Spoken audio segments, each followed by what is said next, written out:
पढ़ो जरा क्या लिखा हुआ है, क्वेश्चन नंबर 9 पेज नंबर 151, एक बार क्वेश्चन पढ़ लो आराम से।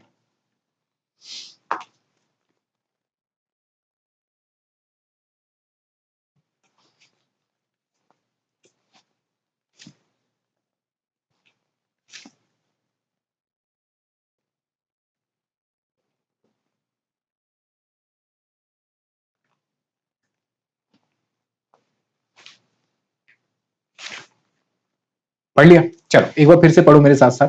कह रहा कि a company can make any one of three products X Y Z in a year. कह रहा एक कंपनी है ना, तीनों में से any one of the three product कोई भी एक बना सकती है, या तो एक्स बनाए या वाई बनाए या जेड बनाए।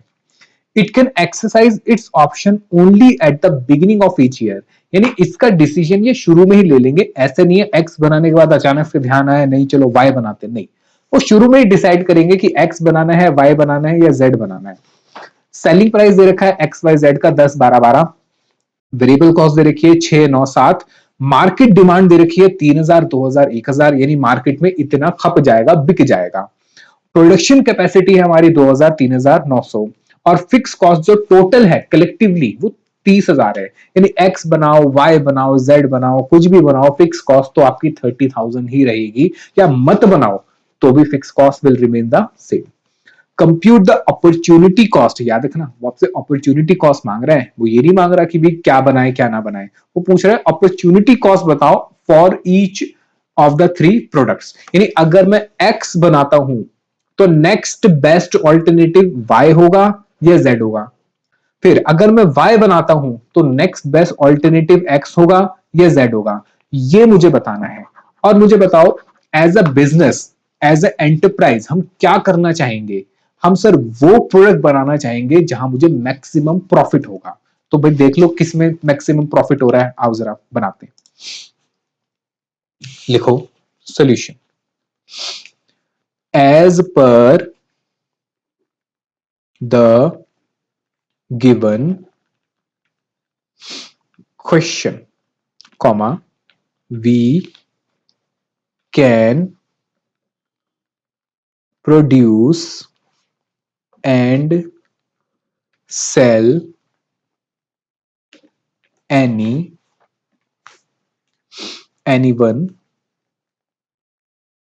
from the three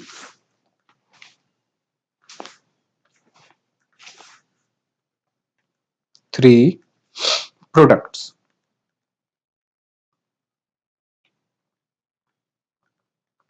लिखो this means if we decide to produce product A, then opportunity cost will be the maximum profit foregone। ठीक है, बताओ समझ आया या नहीं आया। चलो तो सबसे पहले निकालेंगे भैया सबसे ज्यादा प्रॉफिट किसमें हो रहा है, या तीनों के प्रॉफिट निकाल लेते हैं। लिखो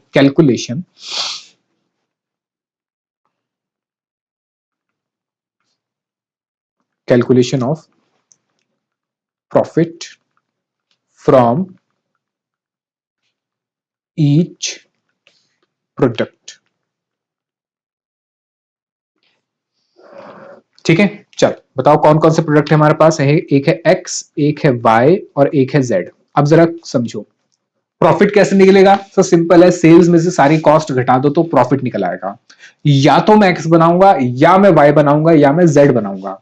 अब मान के चलते हैं कि मैं सिर्फ और सिर्फ एक्स बना रहा हूं। क्या बना रहा हूं? एक्स बना रहा हूं। ठीक है, तो सबसे पहले तो क्वेश्चन में ये देखो हमें गिवन क्या है। हमें गिवन है, देखो बात समझो, हमें गिवन है मार्केट डिमांड और प्रोडक्शन कैपेसिटी। अब मुझे बताओ मार्केट में तो लोग एक्स के 3000 यूनिट खरीदने के लिए खड़े हैं, लेकिन मैं बना ही 2000 सकता हूं। तो मैं कितने बनाऊंगा? 2000 बनाऊंगा, 3000 बनाऊंगा? सर 3 बनाओगे? अरे भाई कैसे 3 बनाऊंगा यार, मार्केट में लोग खरीदने के लिए खड़े हैं 3000 यूनिट, पर मेरी कैपेसिटी ही कितनी है बनाने की?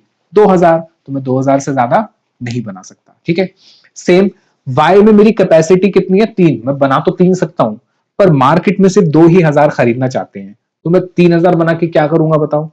मैं 2000 बनाऊंगा।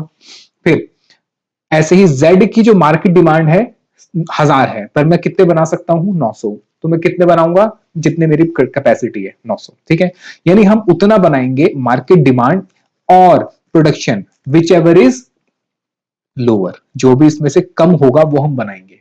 ठीक है, क्योंकि उतना ही मैं बना सकता हूं या उतना ही मैं बनाकर बेच सकता हूं। चलो, तो सर हमारी जो मार्केट डिमांड है वो कितनी कितनी है बताओ मुझे? एक्स की। सर एक्स की मार्केट डिमांड है 3000, और इसकी है सर 2000, और इसकी है सर 1000, और हमारी प्रोडक्शन कैपेसिटी कितनी है? सर हमारी प्रोडक्शन कैपेसिटी है,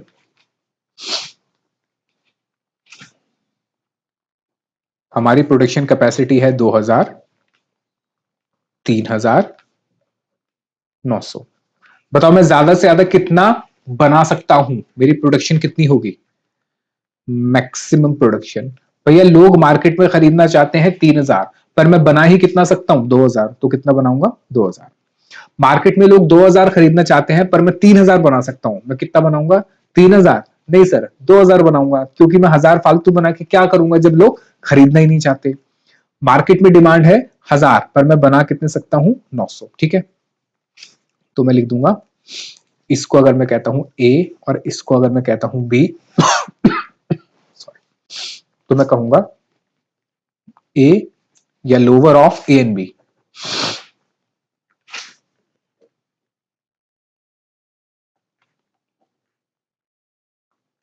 जो भी इन दोनों में से कम होगा। ठीक है, चलो, तो ये तो मेरे प्रोडक्शन आ गया। अब मैं क्या निकालूंगा? अब मैं सीधा सीधा मल्टीप्लाई कर देता हूं ना इसको कंट्रीब्यूशन से, क्योंकि मुझे क्या निकालना है? प्रॉफिट। तो भाई इतना है, इसको मल्टीप्लाई कर दो कंट्रीब्यूशन पर यूनिट से। सर सेल में से वेरिएबल कॉस्ट माइनस करके फिर वैसे नहीं दिखाएंगे? आप वो भी कर सकते हो, लेकिन इतना लंबा काम क्यों करना है जब मुझे कंट्रीब्यूशन ऐसे ही पता चल जाएगा। देखो यहाँ पे कंट्रीब्यूशन कितना हो गया? 10 का बेचूंगा, 6 रुपए कॉस्ट है, 4 रुपए हो गया। ठीक है, यहाँ पे कितना है सर? 12 के बेचूंगा, 9 रुपए कॉस्ट है, 3 रुपए हो गया। और जेड में बताओ, 12 के बेचूंगा, 7 रुपए कॉस्ट है, 5 रुपए हो गया। तो मेरा टोटल कंट्रीब्यूशन आ जाएगा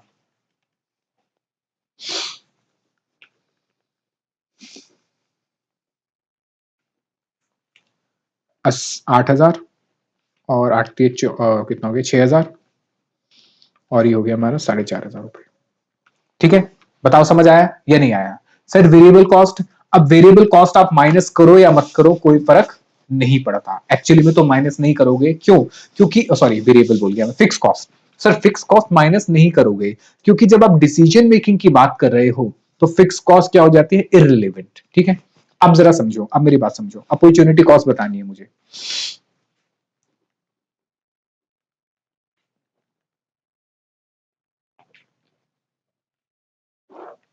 सबसे पहले फॉर ए, अगर मैं ए बनाता हूं, तो बताओ इसका नेक्स्ट बेस्ट ऑल्टरनेटिव क्या है? सर नेक्स्ट बेस्ट ऑल्टरनेटिव है बी। सी नहीं होगा, क्या होगा? बी, क्योंकि 8000 के बाद का मैक्सिमम प्रॉफिट कितना है? बी। ठीक है, तो प्रॉफिट ऑफ बी रुपीज 6000। ठीक है, अगर मैं बी बनाता हूं, अगर मैं बी बनाता हूं, तो बताओ मेरा नेक्स्ट बेस्ट ऑल्टरनेटिव क्या है? सर बी अगर बनाते हो तो क्या छोड़ना पड़ेगा आपको? ए और एक्स और जेड, ए बी कर रहे हो, सॉरी ये बी नहीं है, ये एक्स है, एक्स एक्स एक्स वाई। अगर मैं वाई बनाता हूं, मुझे बताओ अगर मैं वाई बना रहा हूं तो क्या छोड़ना पड़ेगा सर? एक्स और जेड छोड़ना पड़ेगा। तो मैं ज्यादा बेटर जो है क्या है इन दोनों में से? एक्स और जेड में से एक्स है। तो इसके लिए जो मेरा अपॉर्चुनिटी कॉस्ट है, next best alternative of profit of x rupees 8000। और ये बी नहीं, बी की जगह आएगा वाई। ठीक है, सेम अगर मैं सी बनाना चाहता हूं, सी नहीं सॉरी जेड बनाना चाहता हूं, तो नेक्स्ट बेस्ट कौन सा है सर? एक्स हो गया, प्रॉफिट ऑफ एक्स रुपीस कितना? 8,000। ठीक है, लो ये हो गया, बस ये था क्वेश्चन। क्या ये क्वेश्चन मुश्किल था? सिंपल है, लिख लो उसको। और फिर करते हैं क्वेश्चन नंबर 10।